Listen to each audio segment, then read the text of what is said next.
You have waited long enough. You have doubted long enough. You have lived in the shadows of your own potential for too long.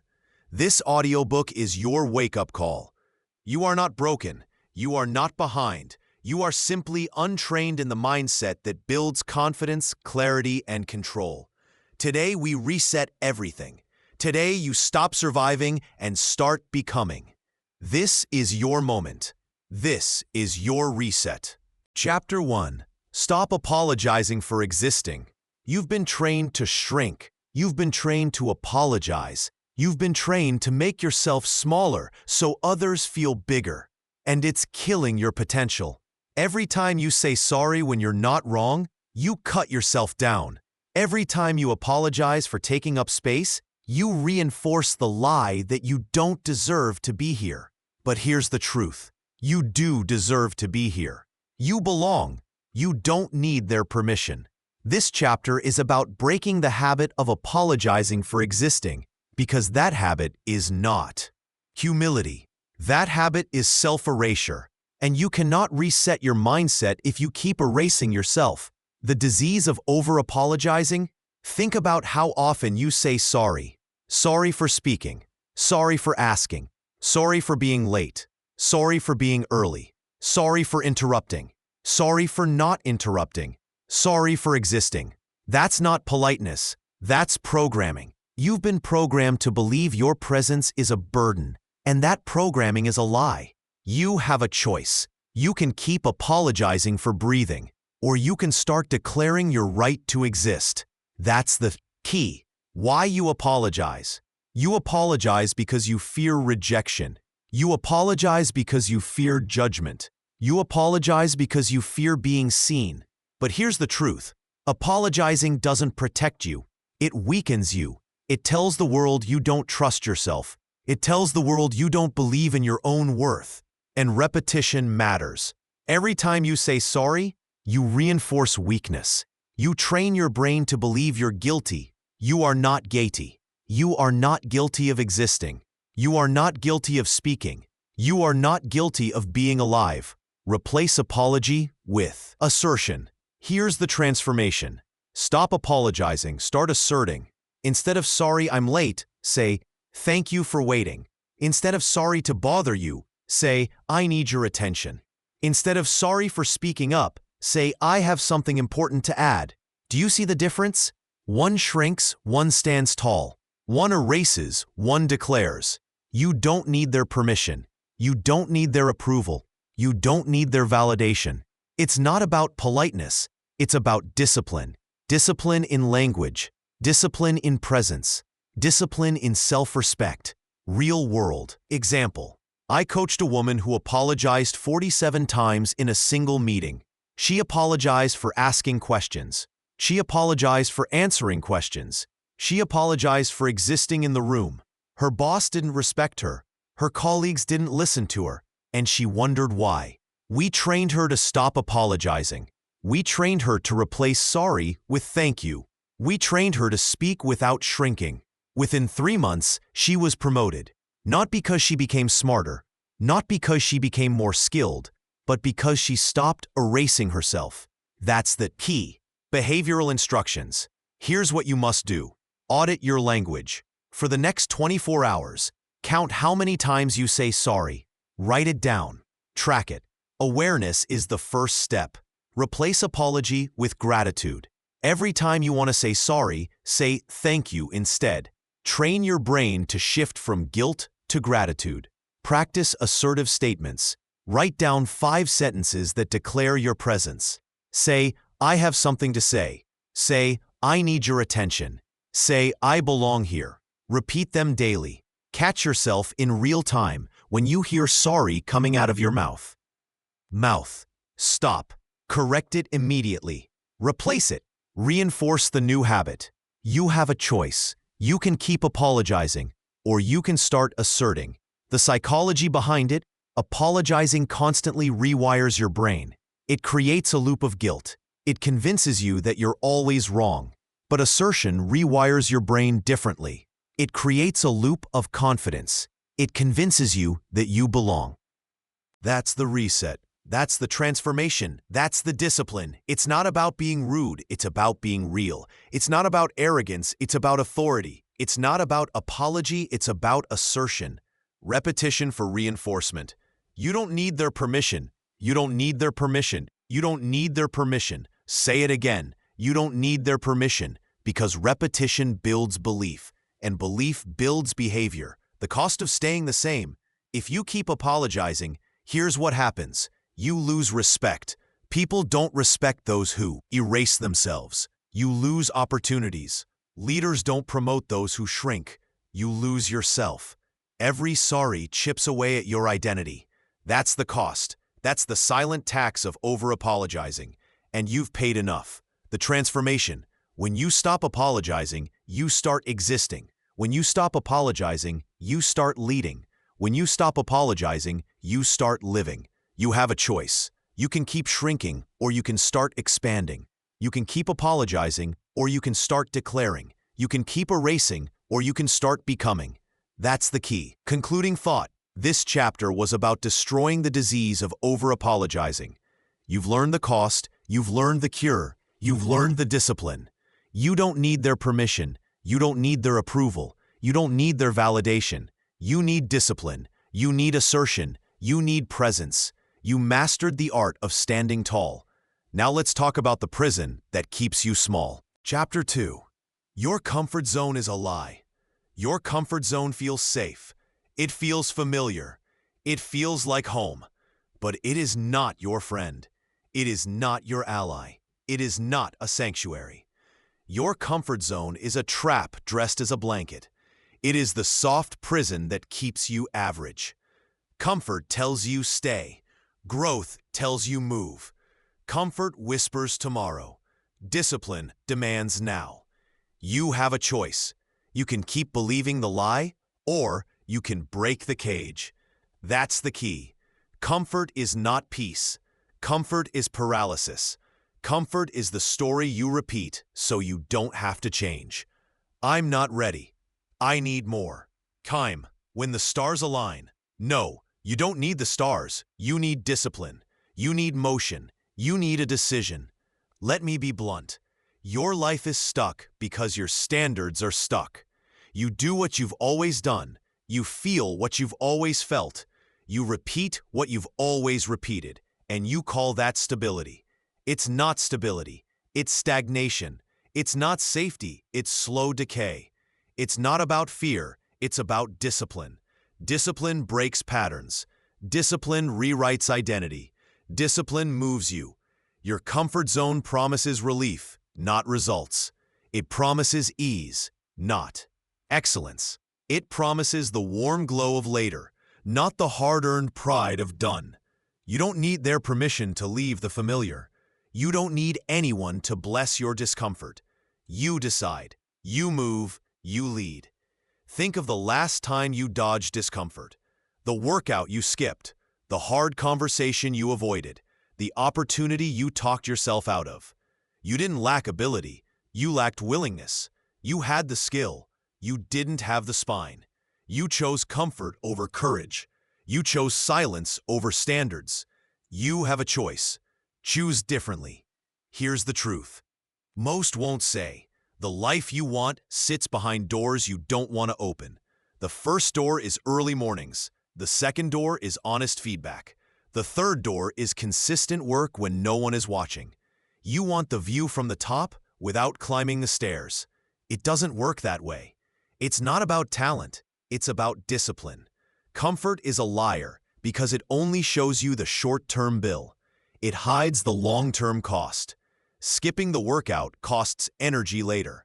Avoiding the sales call costs revenue later. Dodging accountability costs respect later. You pay either way. Pay in discomfort now or regret later. Choose your pain. That's the key. Real-world example. A brilliant engineer, top of his class, 5 years into a safe job. He wanted to build a product. He wanted ownership. He wanted impact. But he stayed in meetings. He stayed in comfort. He stayed where his calendar felt full and his soul felt empty. We changed one rule. Ship weekly. Not perfect. Shipped. One small feature every Friday. 12 weeks later, he had a prototype. 6 months later, he had users. 1 year later, he had leverage. What changed? Not genius. Discipline. He left the lie of comfort and entered the truth of momentum. You have a choice: momentum or maintenance, movement or management, becoming or preserving. Most people try to preserve a version of themselves that feels safe. They guard their identity like a fragile relic. Stop guarding. Start growing. You are not porcelain. You are iron. You are forged by heat. You are shaped by resistance. Behavioral instructions. This is where comfort loses. Define a discomfort target. Choose one area where you've been soft. Body, business, boundaries. Pick one. Write a specific target for the next 7 days. Wake at 5:30 and train for 30 minutes. Pitch 3 clients daily. Say no to unpaid work. Set a daily minimum. Minimums beat moods. Moods fluctuate. Minimums don't. Establish a non-negotiable. Not big, consistent. 10 pages read. 15 minutes writing. 20 minutes learning. Small daily done. That's the key. Schedule friction. Put discomfort on the calendar. Not when you feel like it. When the clock says. Set alarms. Block time. Treat discomfort like a meeting with your future self. You don't cancel on your future. Remove escape routes. Comfort thrives on options. Delete the shortcuts. Phone in another room. Gym clothes out at night. Pre-commit meals. Prep the pitch template. Make it easier to do the hard thing than avoid it. Track completion, not perfection. You don't need perfect form. You need consistent reps. Check boxes daily. Measure streaks. Reward the chain. Perfection is a long thing. Trap. Completion is a win. Repeat the core message out loud. Comfort is a lie. Comfort is a lie. Comfort is a lie. You don't need their permission. You don't need anyone to bless your discomfort. You bless it by doing it. You crown it by repeating it. You lock it in by showing up when you don't feel like it. Let's talk physiology. Your brain prefers known patterns.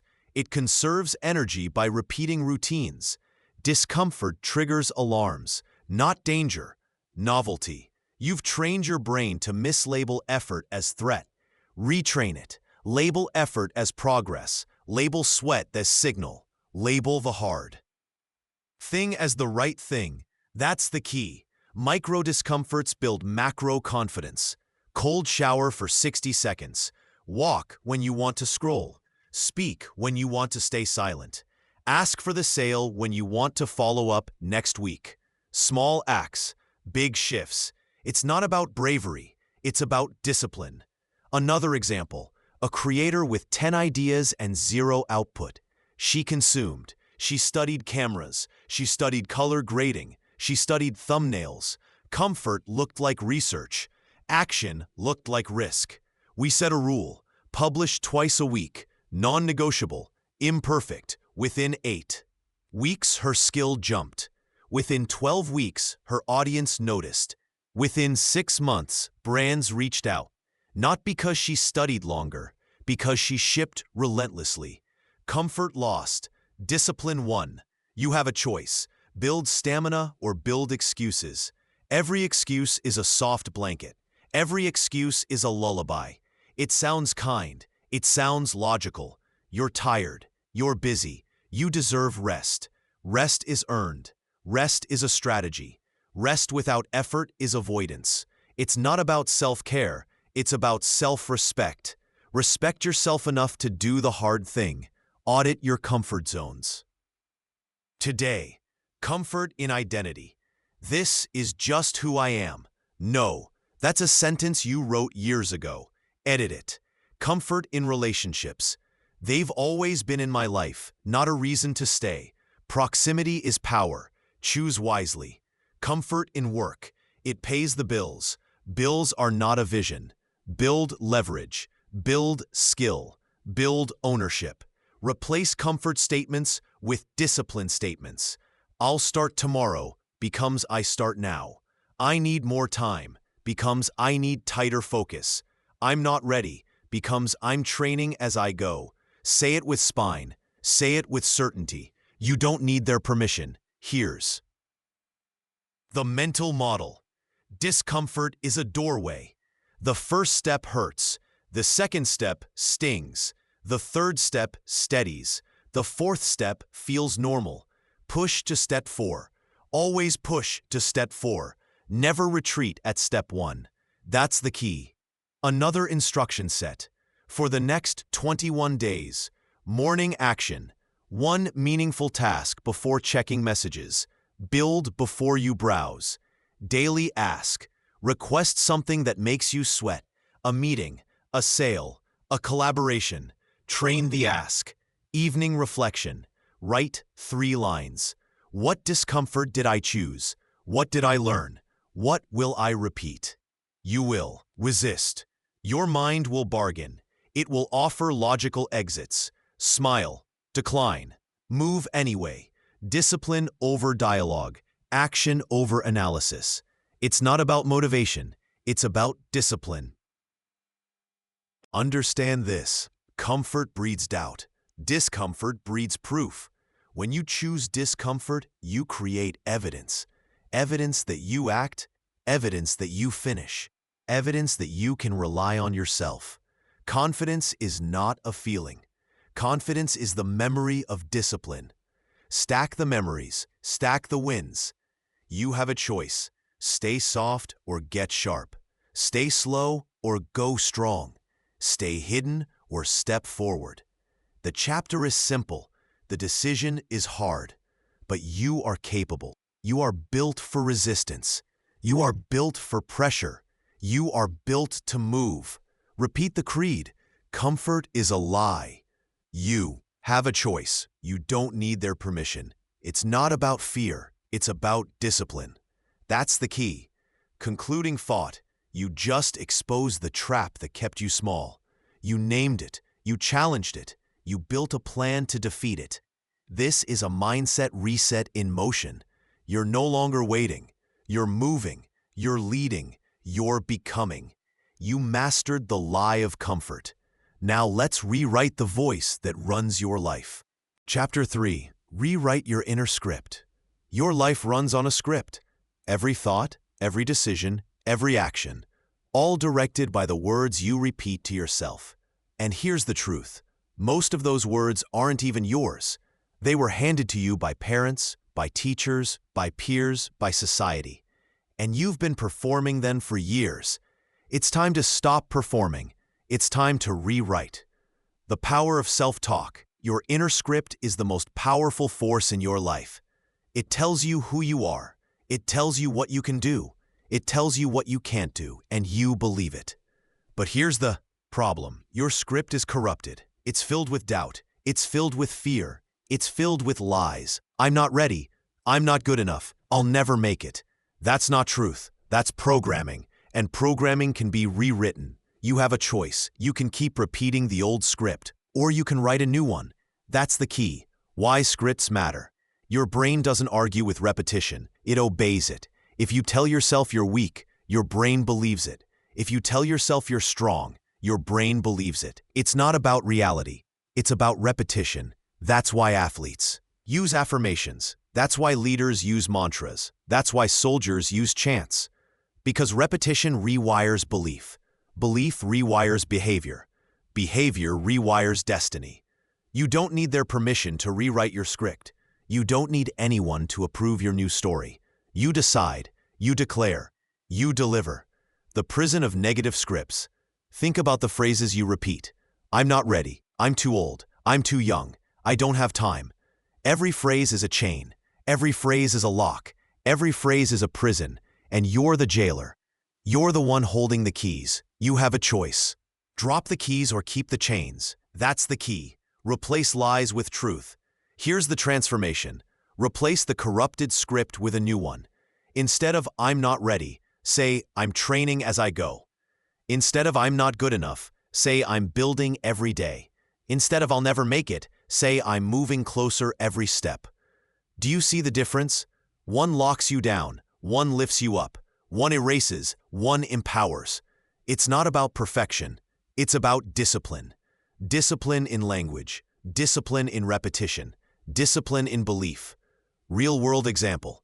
I worked with a man who wanted to start a business. Every day he said, "I'm not ready." He repeated it like a mantra. And guess what? He never started. We rewrote his script. Every morning he said, "I'm building as I go." Every night he said, "I'm closer than yesterday." Within 6 months he launched. Within a year he scaled. Within 2 years he led.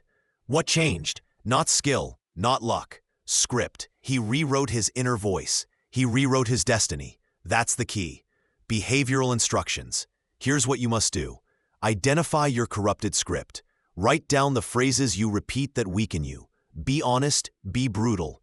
Write replacement lines. For every negative phrase, create a positive counter script. Short, punchy, declarative. Repeat daily, morning and night, out loud, with conviction. Repetition builds belief. Belief builds behavior. Catch yourself in real time. When the old script plays, stop it. Replace it immediately. Reinforce the new line. Stack evidence. Every time you act in alignment with the new script, record it. Build proof. Build confidence. You have a choice. Keep repeating the lie, or start declaring the truth. The psychology behind it. Your subconscious doesn't filter. It absorbs. It doesn't ask, "Is this true?" It asks, "Is this repeated?" That's why advertising works. That's why propaganda works. That's why self-talk works. You are advertising to yourself every day. You are selling yourself a story.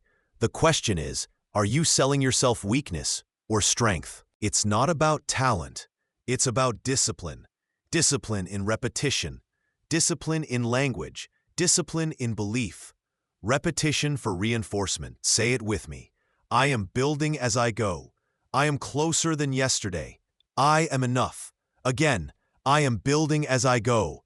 I am closer than yesterday. I am enough. Repetition builds belief. Belief builds behavior. Behavior builds destiny. That's the key. The cost of staying the same. If you keep the old script, here's what happens. You sabotage opportunities. You talk yourself out of action. You shrink your identity. You believe you're less than you are. You waste your life. You live someone else's story instead of writing your own. That's the cost. That's the silent tax of corrupted scripts, and you've paid enough. The transformation. When you rewrite your script, you rewrite your life. When you rewrite your script, you rewrite your identity. When you rewrite your script, you rewrite your destiny. You have a choice.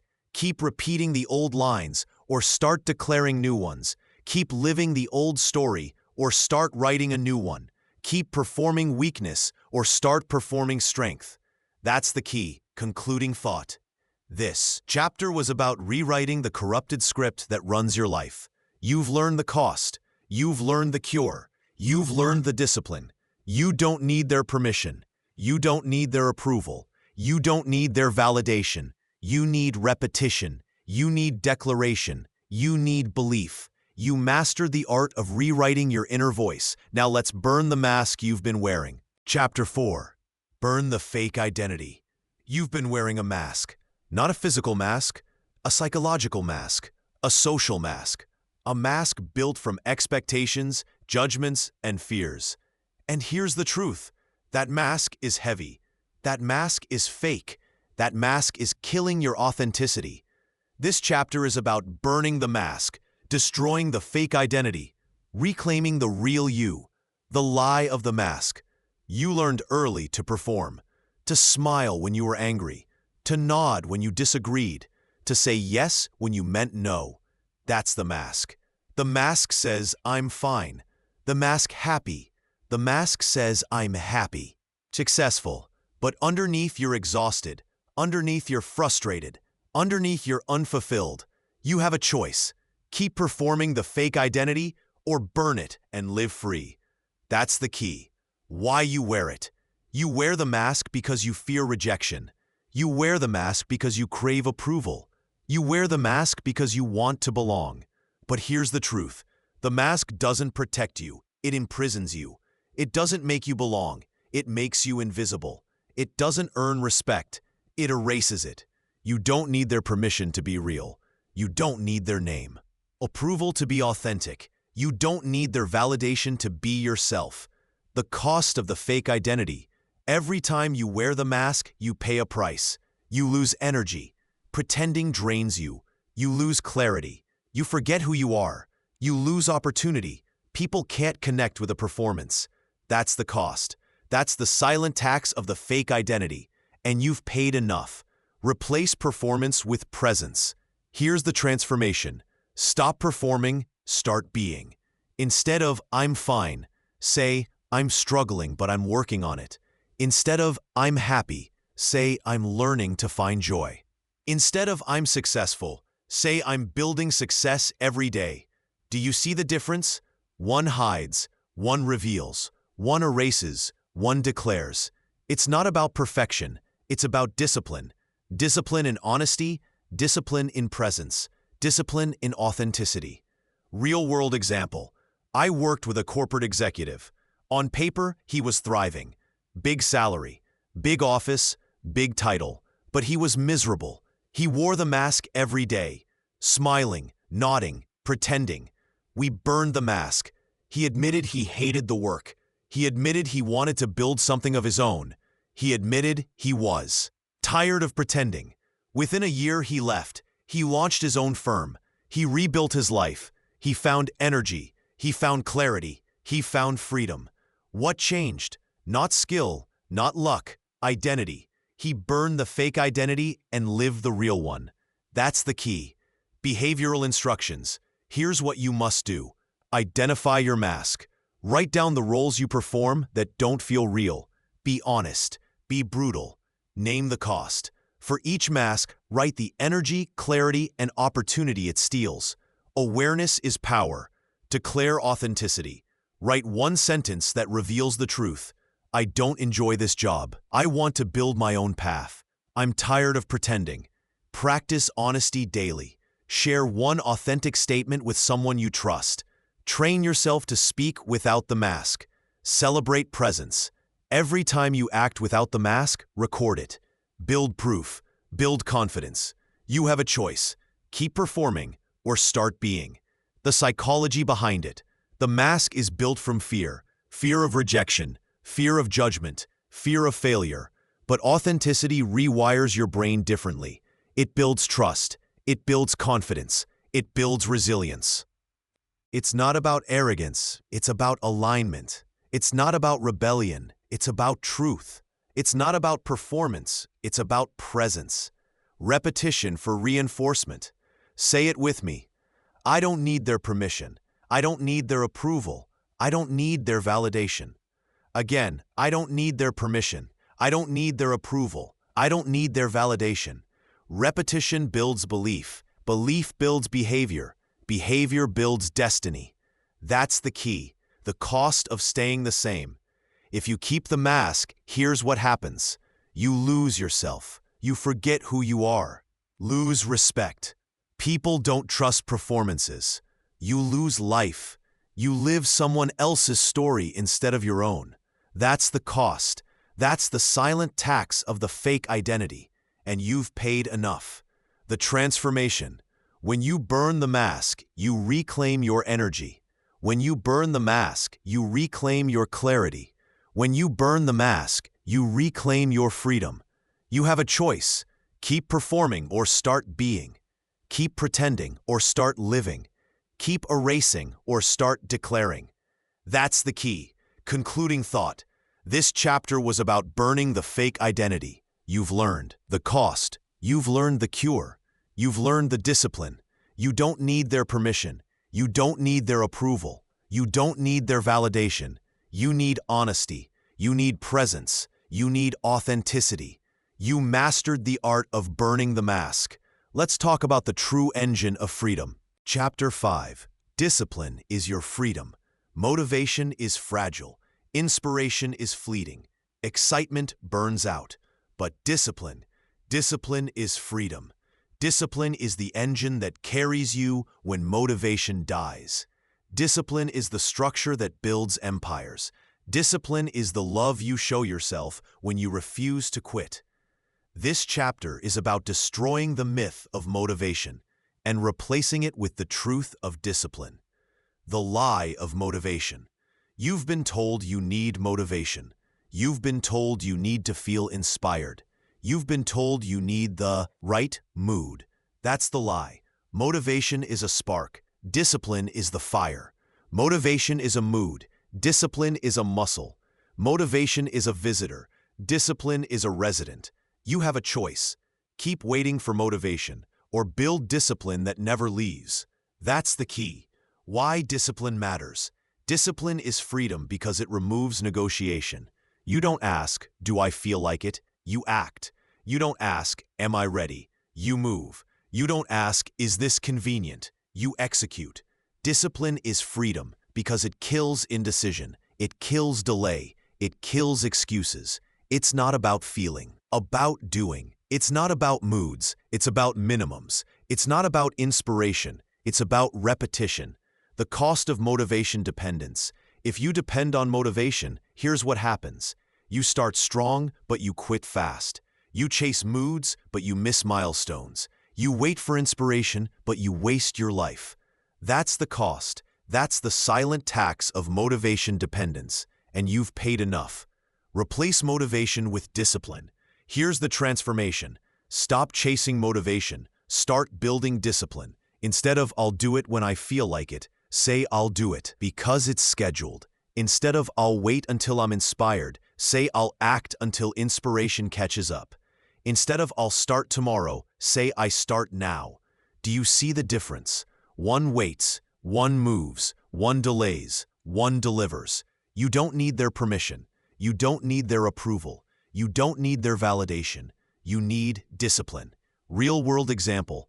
I worked with a former addict. He wanted to rebuild his life. He wanted freedom, but he kept waiting for motivation. He kept waiting for the right mood. He kept waiting for the perfect day. We burned the lie. We built discipline. Wake at 5 a.m. Train daily. Journal nightly. Non-negotiable. Within 6 months, he was sober. Within a year, he was thriving. Within 2 years, he was leading others. What changed? Not motivation. Discipline. He built freedom by building discipline. That's the key. Behavioral instructions. Here's what you must do. Set non-negotiables. Choose 3 daily actions that happen no matter what. Small, consistent, non-negotiable. Build streaks. Track completion. Reward consistency. Protect the chain. Streaks build identity. Schedule discipline. Put it on the calendar. Treat it like a meeting. No negotiation, no delay. Remove options. Discipline thrives when escape routes are gone. Prep clothes, prep meals, prep tools. Make action easier than avoidance. Repeat daily. Discipline is not built in a day. It's built daily. You have a choice. Keep waiting for motivation or build discipline that frees you. The psychology behind it. Discipline rewires your brain. It builds trust. It builds confidence. It builds identity. Every time you act without motivation, you prove you can rely on yourself. That proof becomes confidence. That confidence becomes freedom. It's not about inspiration. It's about repetition. It's not about moods. It's about minimums. It's not about motivation. It's about discipline.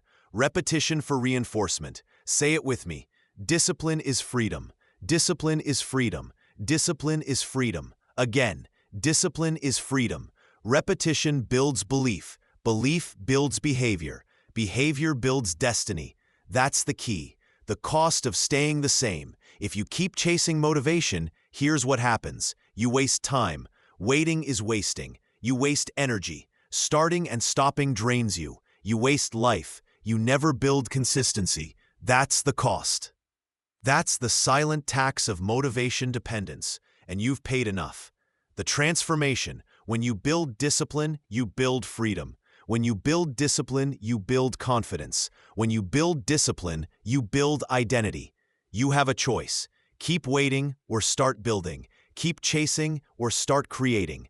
Keep delaying or start delivering. That's the key. Concluding thought.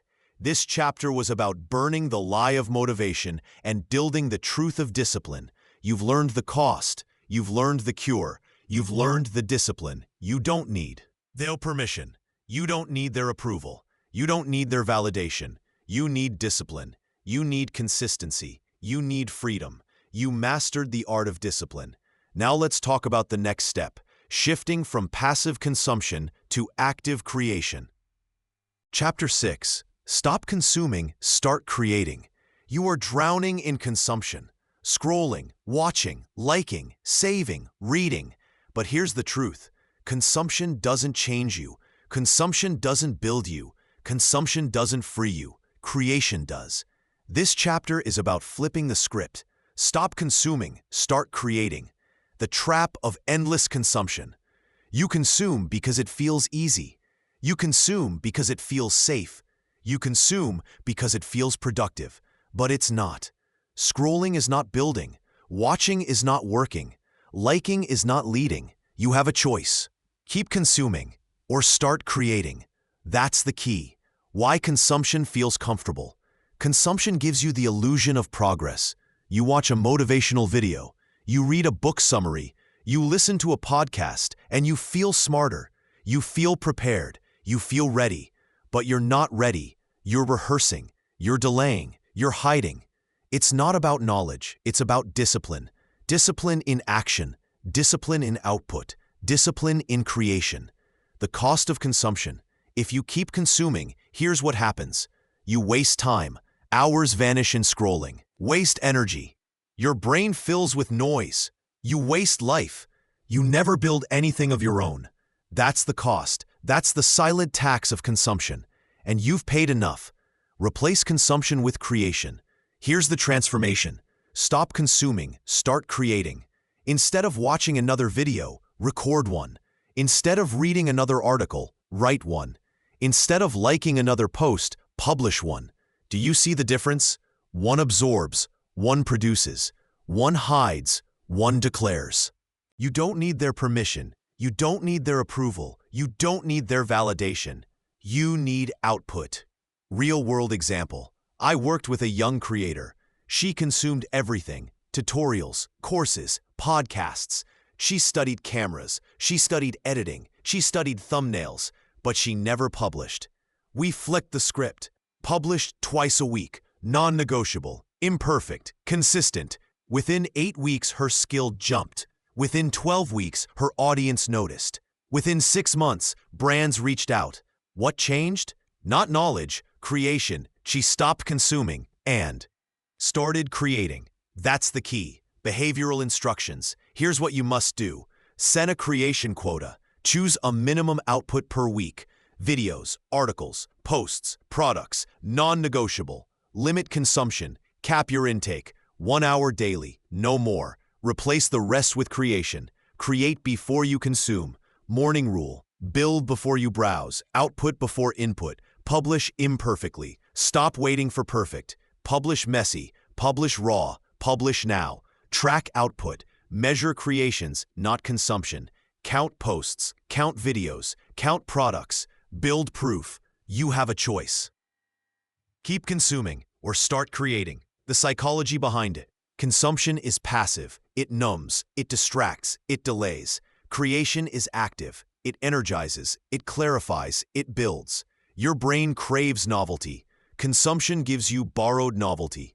Creation gives you owned novelty. Borrowed novelty fades. Owned novelty grows. It's not about learning. It's about leading. It's not about absorbing. It's about producing. It's not about consuming. It's about creating. Repetition for reinforcement. Say it with me. Stop consuming. Start creating. Stop consuming. Start creating. Stop consuming. Start creating. Again. Stop consuming. Start creating. Repetition builds belief. Belief builds behavior. Behavior builds destiny. That's the key. The cost of staying the same. If you keep consuming, here's what happens. You stay stuck. You never move. You stay hidden. You never lead. You stay silent. You never declare. That's the cost. That's the silent tax of consumption. And you've paid enough. The transformation. When you start creating, you start leading. When you start creating, you start building. When you start creating, you start living. You have a choice. Keep consuming or start creating. Keep hiding or start declaring. Keep absorbing or start producing. That's the key. Concluding thought. This chapter was about burning the trap of consumption and building the discipline of creation. You've learned the cost. You've learned the cure. You've learned the discipline. You don't need their permission. You don't need their approval. You don't need their validation. You need output. You need production. You need creation. You mastered the art of creating. Now let's talk about the environment that shapes your altitude. Chapter 7. Your circle is your ceiling. Look around you. Look at the people closest to you. Your circle is not neutral. Your circle is not harmless. Your circle is your ceiling. The people you surround yourself with determine how high you rise or how low you stay. This chapter is about auditing your environment, cutting the anchors, choosing the engines, because proximity is power. The truth about your circle: you become what you surround yourself with. If you sit with complainers, you complain. If you sit with builders, you build. If you sit with doubters, you doubt. If you sit with believers, you believe. Your circle is not just company. Your circle is identity. You have a choice. Keep sitting with anchors or start flying with engines. That's the key. Why circles matter. Your brain mirrors behavior. It copies language. It absorbs energy. It adopts standards. That's why circles matter. You don't just hang out with people, you become them. It's not about friendship, it's about frequency. It's not about loyalty, it's about legacy. It's not about comfort, it's about ceiling. The cost of the wrong circle. If you keep the wrong circle, here's what happens. You shrink your ambition. You lower your standards. You settle for average. You waste your energy. You fight battles against negativity. You waste your life. You never rise higher than your environment. That's the cost. That's the silent tax of the wrong circle. And you've paid enough. Replace anchors with engines. Here's the transformation. Audit your circle. Replace anchors with engines. Instead of people who drain, choose people who drive. Instead of people who doubt, choose people who believe. Instead of people who settle, choose people who strive. Do you see the difference? One lowers, one lifts, one erases, one empowers. You don't need their permission. You don't need their approval. You don't need their validation. You need alignment. Real-world example. I worked with a young entrepreneur. Brilliant ideas, endless energy. But his circle was toxic. Friends who mocked his ambition. Family who told him to be realistic. Colleagues who laughed at his vision. He stayed stuck. He stayed small. He stayed silent. We audited his circle. We cut the anchors. We found engines, mentors, builders, believers. Within a year, he launched. Within 2 years, he scaled. Within 3 years, he led. What changed? Not talent, circle. He replaced anchors with engines. That's the key. Behavioral instructions. Here's what you must do. Audit your circle. Write down the 5 people you spend the most time with. Be honest. Be brutal. Label them. Anchor or engine. Do they drain or drive? Do they lower or lift? Cut anchors. Reduce time, reduce energy, reduce access. Protect your ceiling. Find engines. Seek mentors. Seek builders. Seek believers. Proximity is power. Build a new circle. Join communities. Join masterminds. Join environments that lift. Have a choice. Keep anchors or build engines. The psychology behind it. Your environment sets your standards. If everyone around you is average, average feels normal. If everyone around you is excellent, excellence feels normal. That's why circles matter. They normalize your ceiling. It's not about loyalty. It's about legacy. It's not about friendship. It's about frequency. It's not about comfort. It's about ceiling. Repetition for reinforcement. Say it with me. Proximity is power. Proximity is power. Proximity is power. Again, proximity is power. Repetition builds belief. Belief builds behavior. Behavior builds destiny. That's the key. The cost of staying the same. If you keep the wrong circle, here's what happens. You stay stuck. You never rise. You stay small. You never grow. You stay silent. You never lead. That's the cost. That's the silent tax of the wrong circle. And you've paid enough. The transformation. When you build the right circle, you build altitude. When you build the right circle, you build energy. When you build the right circle, you build legacy. You have a choice. Keep anchors or build engines. Keep drains or build driders. Keep ceilings or build skies. That's the key. Concluding thought. This chapter was about auditing your circle and replacing anchors with engines. You've learned the cost. You've learned the cure. You've learned the discipline. You don't need their permission. You don't need their approval. Don't need their validation. You need alignment. You need engines. You need altitude. You mastered the art of auditing your circle. Now let's talk about the addiction that steals your certainty. Chapter 8. Stop seeking validation. Validation feels good. Approval feels sweet.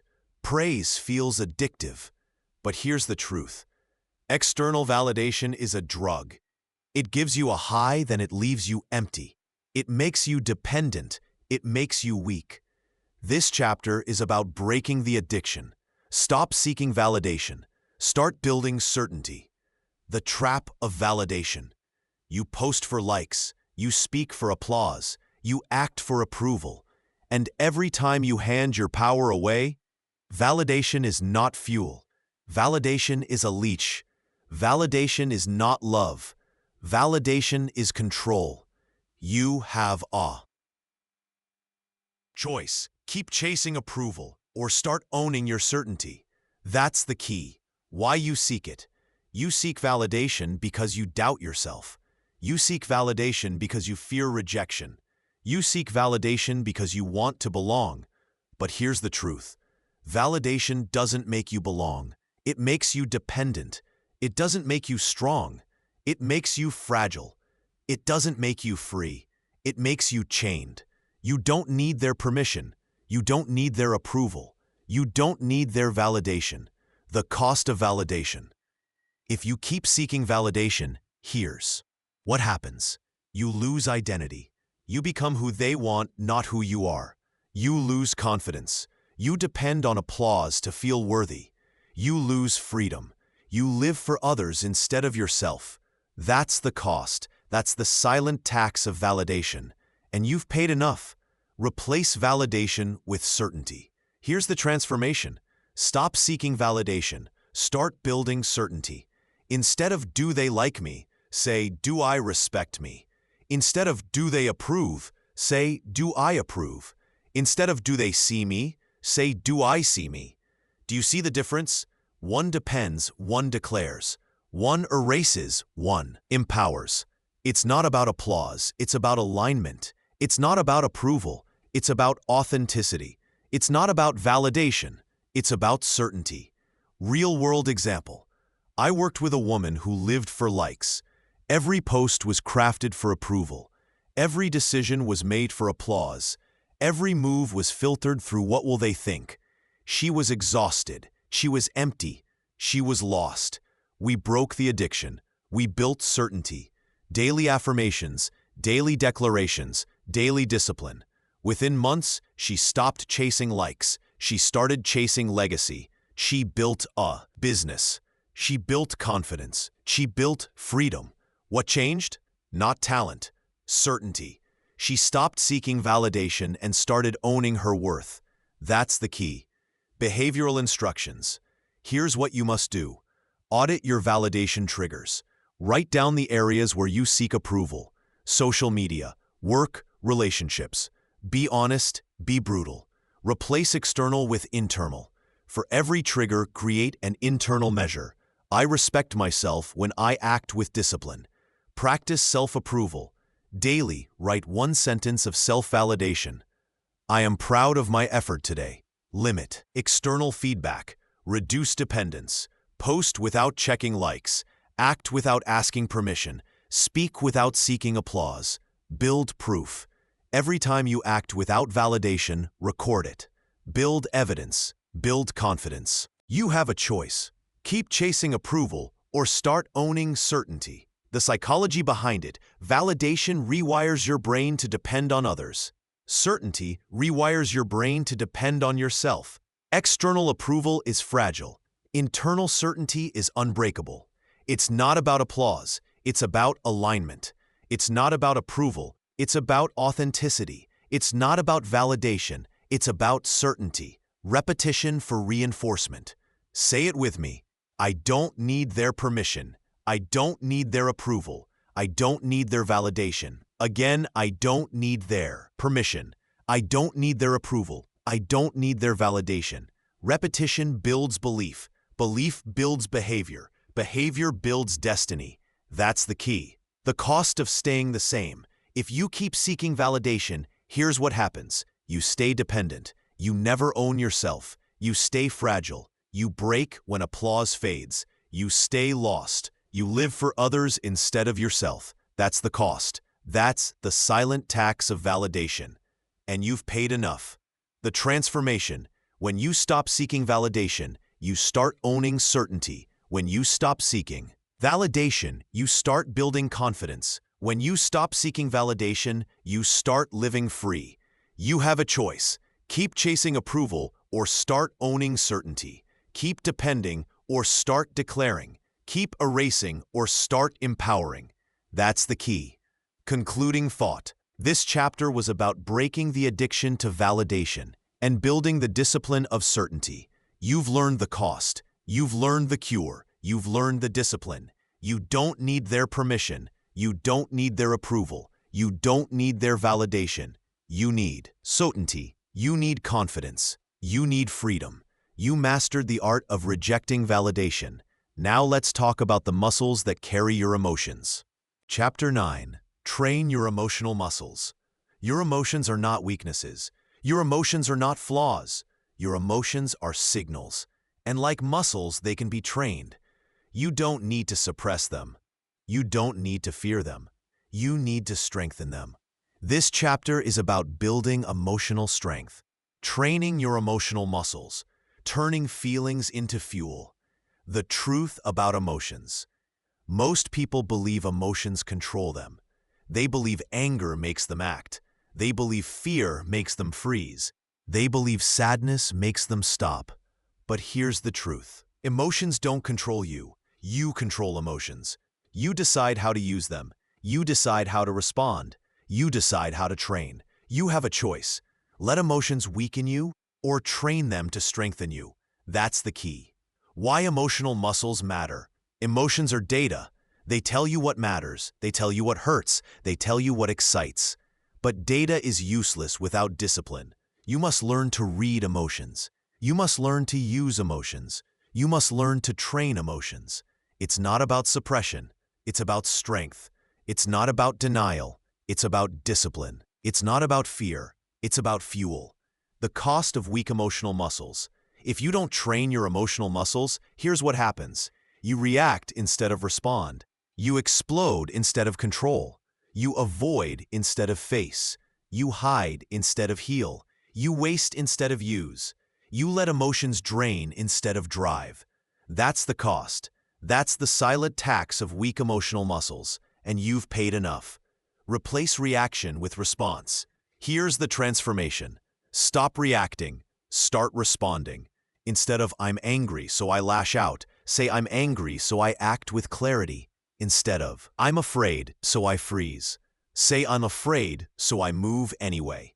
Instead of "I'm sad, so I stop," say "I'm sad, so I reflect and grow." Do you see the difference? One weakens, one strengthens, one erases, one empowers. You don't need their permission. You don't need their approval. You don't need their validation. You need discipline. Real-world example. I worked with a leader who lost his temper constantly. Every meeting ended in explosions. Every conflict ended in chaos. His team feared him. His reputation suffered. We trained his emotional muscles. Pause before response. Name the emotion. Redirect the energy. Within months, he transformed. He didn't lose passion. He gained control. He didn't lose fire. He gained focus. He didn't lose emotion. He gained strength. What changed? Not personality, discipline. He trained his emotional muscles. That's the key. Behavioral instructions. Here's what you must do. Name emotions. When you feel something, label it. This is anger. This is fear. This is sadness. Naming creates distance. Pause before response. Build a 5-second rule. Feel it. Pause. Decide. Respond. Redirect energy. Use emotion as fuel. Anger becomes focus. Fear becomes courage. Sadness becomes reflection. Build tolerance. Expose yourself to discomfort. Practice staying calm in chaos. Train resilience. Record progress. Journal daily. Track emotions. Track responses.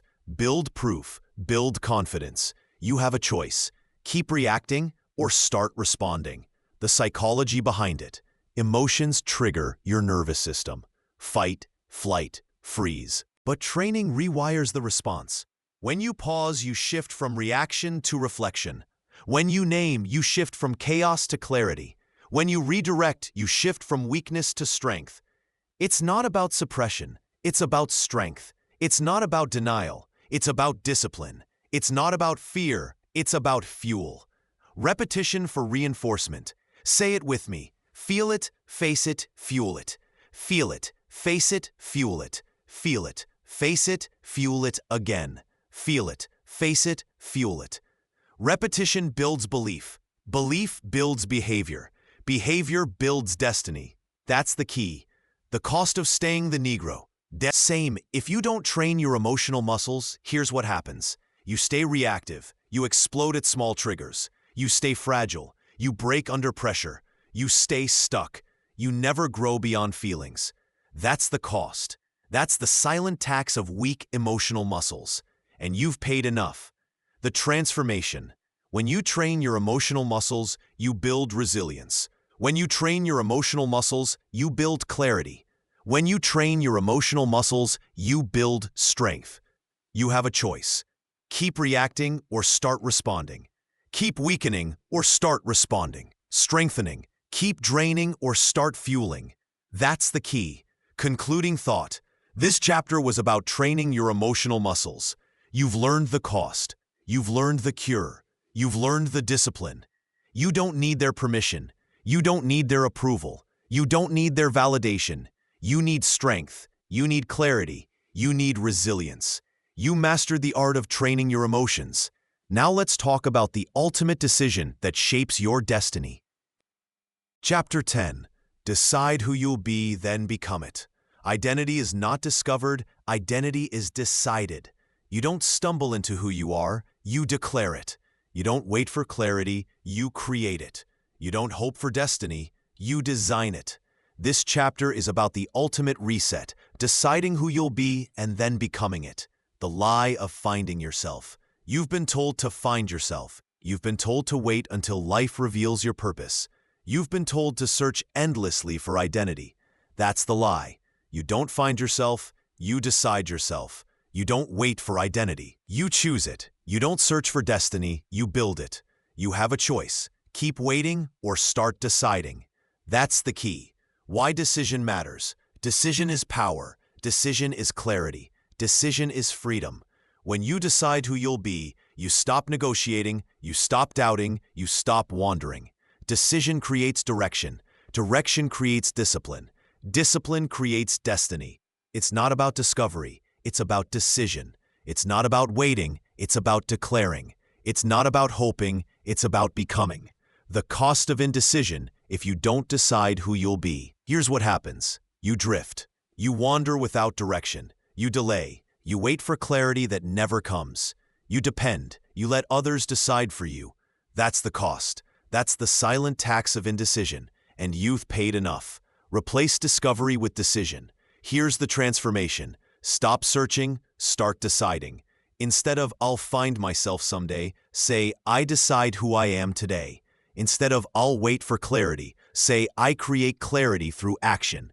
Instead of "I'll hope for destiny," say "I design destiny through discipline." Do you see the difference? One waits, one moves. One delays, one delivers. You don't need their permission. You don't need their approval. You don't need their validation. You need decision. Real-world example. I worked with a man who drifted for years. He tried jobs, he tried hobbies, he tried relationships. He kept saying, "I'm trying to find myself." We burned the lie. We built the decision. He wrote his future bio. He declared his future identity. He acted like that person daily. Within a year, he transformed. He didn't find himself. He became himself. What changed? Not luck. Decision. He decided who he'd be, and then became it. That's the key. Behavioral instructions. Here's what you must do. Write your future bio. Describe yourself 1 year from now. Be specific. Be bold. Declare identity daily. Read your bio every morning. Speak it out loud. Repeat it. Act like your future self. Make decisions as if you already are that person. Align behavior with identity. Stack evidence.